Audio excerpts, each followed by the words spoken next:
Nolan Wells' parents receive a warning from the former Mississippi judge after the GPS data and the audio from the boat got released. Much like everything else that have came out regarding Nolan Wells, each and every detail just leaves us with more questions. And the GPS data and the audio from the boat is no different. The audio and GPS data created more questions for us than answered questions for us.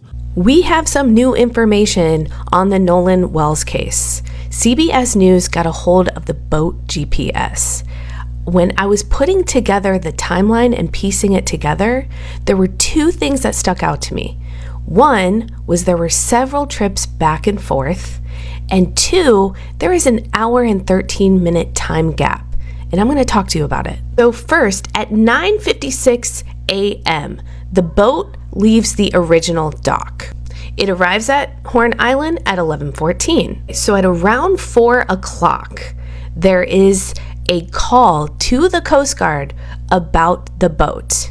NBC News got a hold of it. Here's a quick snippet. This is the only little snippet I could find. We're sinking. Can you all please come? And is everybody on board in good health otherwise? Yeah, everybody's on board. Everybody's on board. So does that mean Nolan? Listen, I don't lack complete self-awareness. Maybe it's a product of us just being super hypercritical of everything because of the obvious and blatant lies that have already been told to us. But whenever something new comes out in this case, it's always something sketchy. It's always sus. It always creates more questions than answers. Now, them saying everybody is on board is not an admission that Nolan Wells was on board. They could have very well just been talking about whoever was on board. But still in all, again, it's just a pattern. Whenever something new comes out, is always something sketchy. Now, the next part, the GPS data, that is the one that created more questions than answers. Like, that's the one that a lot of people is hyper-focused on right now, because the GPS data shows, so they left the island, they was on the northwest part of the island, they was trying to leave, their boat started to sink. Now, apparently they was offshore enough to where they couldn't just swim back, so they had to call for help. Now, the part of the island that they was sinking and needed help from is apparently the exact same side of the island where Nolan Wells' body was found. Now, as you know, we've been following this story, and what we have now noticed is that the call looks to be made in the same area Nolan's body was found 2 days later on Monday. As local outlet WLOX stated, around 8:45 a.m., Sheriff Ledbetter confirmed authorities received a call reporting a body found at the northwestern tip of Horn Island. The body was discovered by a U.S. Park Service ranger.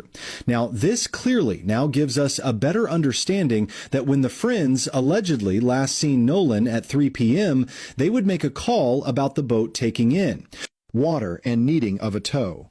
GPS data graphics would again also confirm they were located on the northwestern tip of the island. Now, at 4:31 p.m., they would eventually be towed for about 2.7 miles out before returning to normal operation and headed back to land. Now, after gathering all this information, it now seems for some that Nolan's incident, given that his body was found in the same area, had to have happened between the call at 3 p.m., when they stated to last seeing him, and when they would be towed away at 4:31 p.m. With all the evidence now coming out, and there's talks of a grand jury, people are getting excited that Nolan Wells is about to get justice. That Nolan Wells is finally about to get justice, and people are going to be held responsible. But former Mississippi Judge Carlos Moore, he released a video where he says, hold on. And he sent a message to Nolan parents saying, yo, don't let these people trick you and fool you. It looks like they are trying to get Nolan justice. It looks like they're trying to do the right thing. But I've been fooled by these people in the past. This is just how they do it. They're going to find a way to undermine justice. Do not get fooled and tricked into thinking the DA is on your side. They're not. And I think this is a very important thing because this is a former judge within Mississippi. He's a current and practicing attorney. This is somebody who knows that system all too well. And he knows the very same people personally who's going to be prosecuting this if it does become criminal. And he's telling the parents, yo, heed this warning. These people are not your friends. They come across as super nice. They come across with a Southern charm, but they ain't your friends and they are snakes. So much has transpired. So we are now on day 11 since the disappearance of Nolan Wells, day 11, and there has still been no arrest. To me, that is unacceptable. That is unacceptable because we know on day 1, had there been 3 young black men to return to the mainland from an island and 1 white young man left there who disappeared, who died under suspicious circumstances, we know within 1 day of beginning an investigation, with all the suspicious activity that we know that have occurred here, if it occurred in that situation, we know that there would have been arrest by now. So it's still unacceptable to me that no arrests at all have been made for any particular crime. And I've laid out a litany of potential crimes that members of law enforcement, if they were doing their jobs unbiasedly and thoroughly, could have made by now. One of the theories that he laid out to me is a theory that should satisfy both sides. If you are somebody who believed that Nolan Wells drowned because he was drunk or he was drinking, or if you're on the other side, which is we believe that Nolan Wells was murdered or he was pushed off, but this was not no accidental thing. Well, his theory satisfies both sides. His theory says, okay, if you believe Nolan Wells drowned accidentally by himself and there's no foul play, then you should also be in favor of arresting the people who provide Nolan Wells that liquor. Nolan Wells was under 21 years old. So if somebody provided Nolan Wells that drink, that liquor, that beer, or whatever he was drinking that caused him to drown accidentally, then we should all be in favor of arresting that person, right?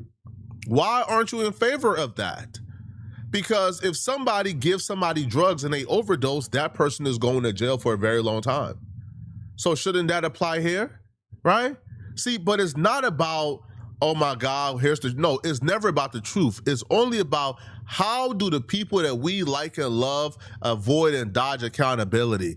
Because if they were all for the truth, even if they believe that Nolan Wells accidentally drowned, then you should be pro going and arresting the people responsible for providing the liquor.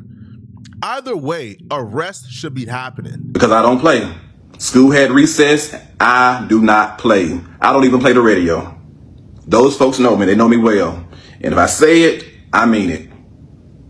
And so I see today, not only that she had announced earlier this week that she was going to work with, or was working with the Jackson County Sheriff's Department, she met with the family and their counsel and gave them an update and told them that she will be presenting all of the evidence to a Jackson County grand jury. That is a step in the right direction. But is it a step in the right direction because we had to call her hand? Had she planned to do that all alone? I had the unfortunate experience of meeting the DA, McRath, back in 2019 when I was a partner with the Cochran firm. And Toussaint Diamond Sims was killed by a Morris Point Police Department officer on August the 8th, 2019. It was caught on video. There were several witnesses that said that young man had nothing in his hands when he was shot 5 times in the back by that Morris Point cop. 5 times in the back, nothing in his hands. DA McRath presented all that evidence, overwhelming evidence, and she still could not secure an indictment of that officer in Jackson County.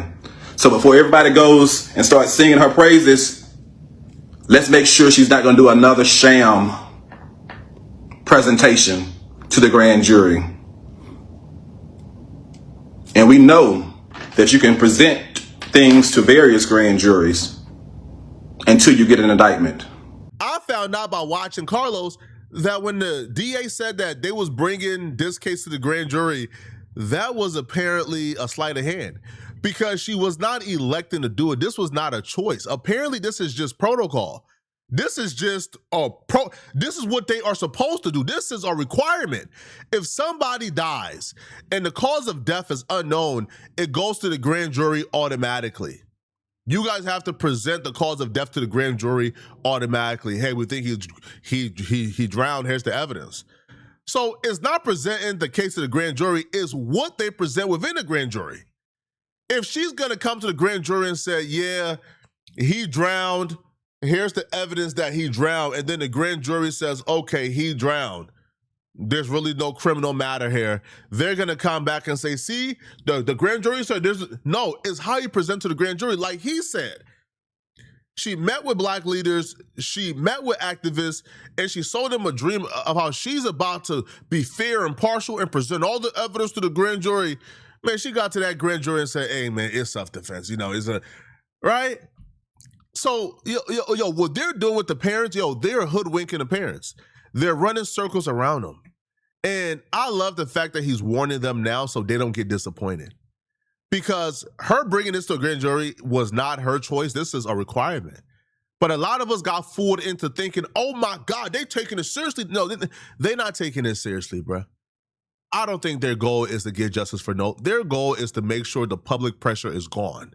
The backlash is gone. They want to get over this as fast as possible. It's mighty funny that the regular saying is you can indict a ham sandwich. With all that evidence, after someone was killed in 2019, and I happened to represent the family at that time as a partner in the Cochran firm, and I met with her as well as the family, similar to what happened today, so I've been through that process with her. She will offer you sweet tea. She's a nice, good Southern belle, but can she get you justice? We're not going to sleep on you, Angel, excuse me. We're not going to sleep on you. This time, we expect you to present the evidence in a manner like you present it in other situations that you can secure an indictment or indictments. I do know you don't have to be indicted for anything to be arrested. All of this evidence is out there now. It should have been presented to a judge by now. Some of it for probable cause to make some arrest. Some of it to get the search warrants. I am not about any dilatory tactics. You're not going to punt the ball and put it on the grand jury. Certain folks need to be arrested now if there's so much evidence. I told you, I know these folks and I know how they operate. Don't let their kindness, don't let them kill you with kindness. We are going to keep our feet on their necks. We're going to keep our feet on their necks. We're going to keep applying pressure because it's what pressure brings results. Pressure bursts pipes. I 100% agree. I'm not looking forward to this grand jury at all because I already understand what kind of trickery and mastery they're about to do. As simple as that, bro. Right? They're about to do a lot of trickery and mastery here. See, before I found out this information, I thought, oh my God, they finally taking it seriously. And they presented it to the family as if they were taking it seriously. But this grand jury is just simply a requirement. They're just simply going through the motions to get this done, to get it over with, right? To get us to stop talking about it and move on. As simple as that. That's their only concern. They don't care about Nolan Wells dying. They don't care. And their actions have proven it. They care about the backlash. They care about the uproar. They care about the national attention on his little town. And they want the national attention to go his way as soon as possible. But this is just sad, man. I'm glad he's warning the parents right now so they understand what they're getting themselves into.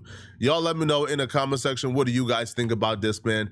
If you're still watching this video and you want to watch another good video, click on this video right here somewhere on my screen, somewhere here or here or here, where I break down how Fantano just tried to end DJ Academic's career again. I'm going to see you guys in this Fantano video. I'm out of here, folks. Peace.